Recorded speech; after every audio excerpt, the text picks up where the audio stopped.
സഭാപ്രസംഗകൻ 1-ാം അധ്യായം 1 മുതൽ 18 വരെയുള്ള വാക്യങ്ങൾ.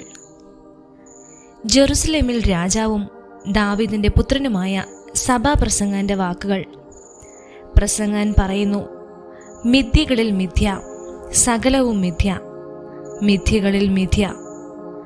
സൂര്യന് താഴെ മനുഷ്യന് അധ്വാനം കൊണ്ട് എന്ത് ഫലം? തലമുറകൾ വരുന്നു പോകുന്നു, ഭൂമിയാകട്ടെ എന്നേക്കും നിലനിൽക്കുന്നു.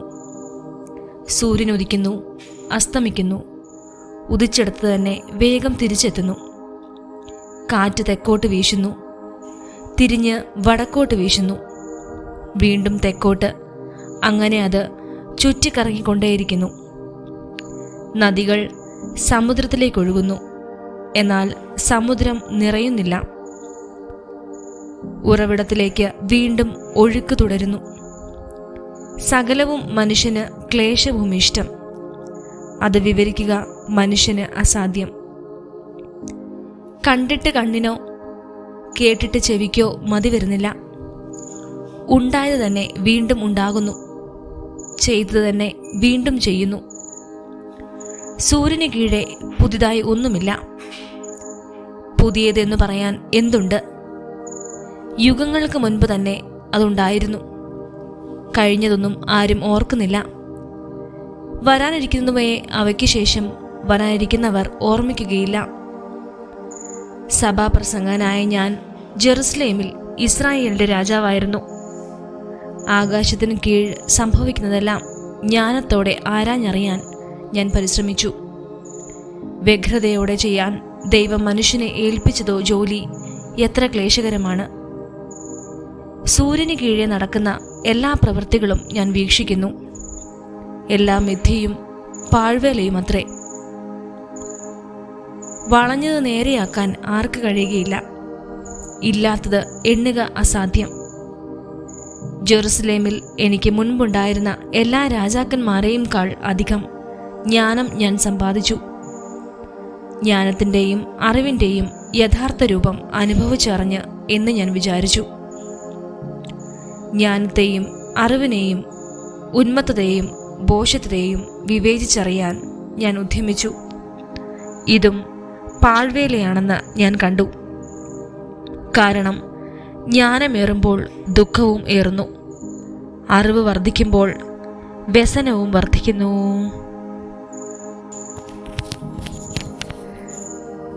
സഭാപ്രസംഗൻ 2-ാം അധ്യായം 1 മുതൽ 26 വരെയുള്ള വാക്യങ്ങൾ.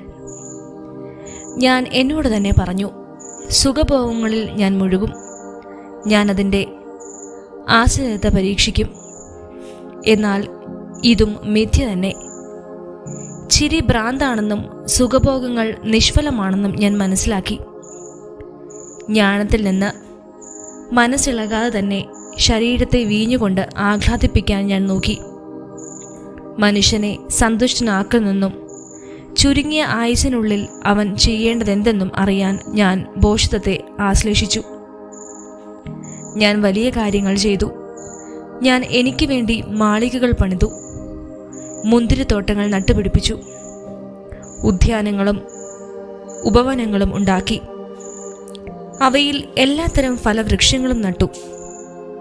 തോട്ടം നനയ്ക്കാൻ കുളങ്ങൾ കുഴിച്ചു. എൻ്റെ വീട്ടിൽ പിറന്ന അടിമകൾക്ക് പുറമെ ദാസന്മാരെയും ദാസിമാരെയും ഞാൻ വിലയ്ക്ക് വാങ്ങി. ജെറുസലേമിലെ എൻ്റെ മുൻഗാമികൾക്കുണ്ടായിരുന്നതിനേക്കാൾ അധികം ആടുമാടുകളും എനിക്കുണ്ടായിരുന്നു.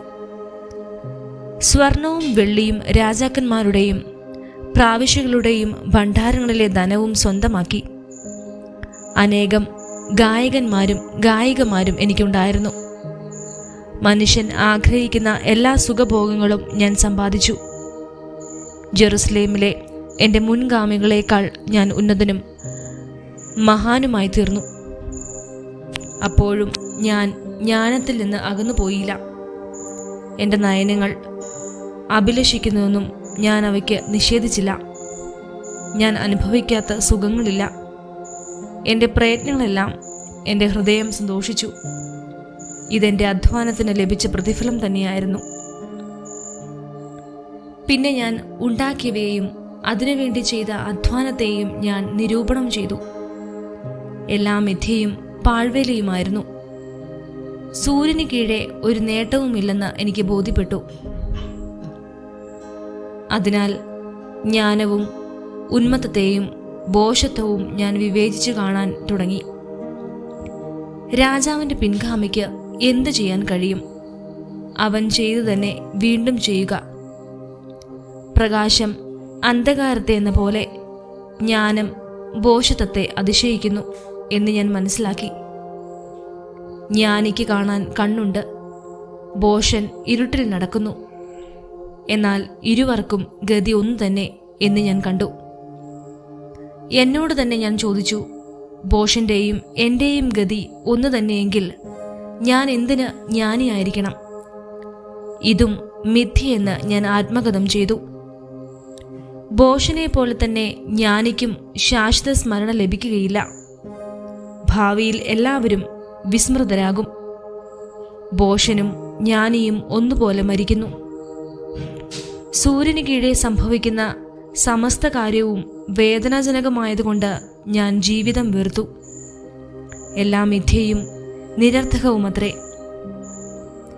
സൂര്യന് കീഴെ ചെയ്ത അധ്വാനങ്ങളെല്ലാം ഞാൻ വെറുത്തു. കാരണം അവയുടെ ഫലം എൻ്റെ പിൻഗാമിക്ക് വിട്ട് ഞാൻ പോകേണ്ടിയിരിക്കുന്നു. അവൻ ജ്ഞാനിയായിരിക്കുമോ ഭോഷനായിരിക്കുമോ എന്ന് ആർക്കറിയാം?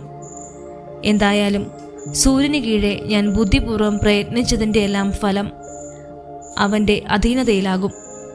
ഇതും മിഥ്യ തന്നെ. അതുകൊണ്ട് ഞാൻ മനസ്സുകെട്ട് സൂര്യന് കീഴെ ഉള്ള എല്ലാ പ്രയത്നങ്ങളിൽ നിന്ന് പിന്മാറി. ഒരുവൻ ജ്ഞാനവും അറിവും സാമർഥ്യവും ഉപയോഗിച്ച് അധ്വാനിച്ചുണ്ടാക്കിയവ അവയ്ക്ക് വേണ്ടി അശേഷം അധ്വാനിക്കാത്തവന് ആസ്വദിക്കാൻ വിട്ടുകൊടുക്കേണ്ടി വരുന്നു. ഇതും മിഥ്യയും വലിയ നിർഭാഗ്യവുമാണ്.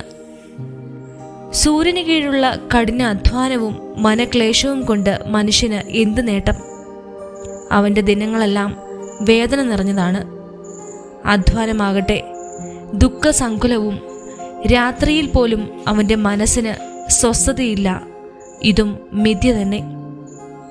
തിന്നുകുടിച്ച് സ്വന്തം പ്രയത്നത്തിൽ ആനന്ദിക്കുന്നതിനേക്കാൾ നല്ലതായി മനുഷ്യന് വേറൊന്നില്ല. ഇതും ദൈവകരങ്ങളിൽ നിന്നാണെന്ന് ഞാൻ ഗ്രഹിച്ചു. ദൈവത്തിൽ നിന്ന് അകന്ന് ഭക്ഷിക്കാനോ ആനന്ദിക്കാനോ ആർക്കാണ് കഴിയുക?